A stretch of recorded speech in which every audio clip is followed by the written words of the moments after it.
The annual Minions baking contest had finally arrived in Milwaukee, and the entire town was buzzing with excitement. The event was famed not just for the fantastic banana-themed treats, but also for the hilarious antics and brain-teasers that accompanied the day.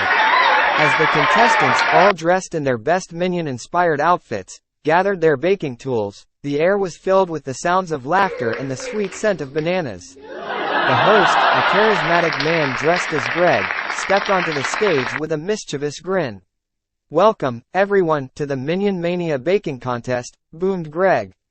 "Before we begin, let's loosen up with a quick riddle. What do minions wear on their feet when they cook?"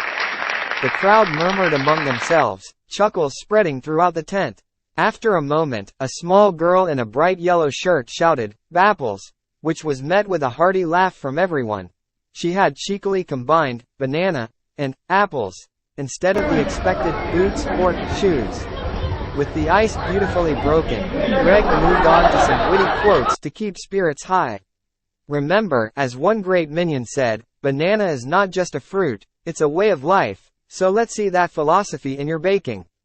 The contestants whipped up everything from banana cream pies to banana-shaped cookies. Between judging, trivia questions like, "What's a minion's favorite type of music?" flew from the stage.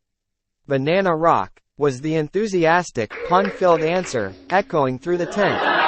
Kenny, with a mischievous glint in his eye, was the next to break the ice. "Why don't eggs tell jokes?" he chuckled, whisking furiously. They'd crack each other up. His laughter was contagious, and soon all the minions were sharing jokes. Samuel, always the prankster, piped up from the other side of the room, "What does a minion make for dinner?" As everyone paused in anticipation, he burst out, "Bapples," referring to their favorite, apple-banana confusion.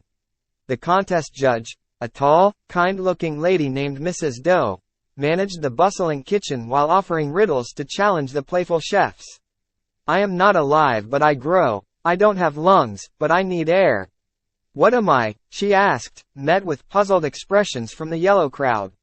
After a moment of thoughtful stares and a couple of wrong guesses, Bentley exclaimed, "A fire," earning him a nod of approval. "Next riddle," Matthew burst out, "What did the minion say to the cupcake?" A pause hung in the air before he hollered the punchline, "You're so sweet, I'm going bananas."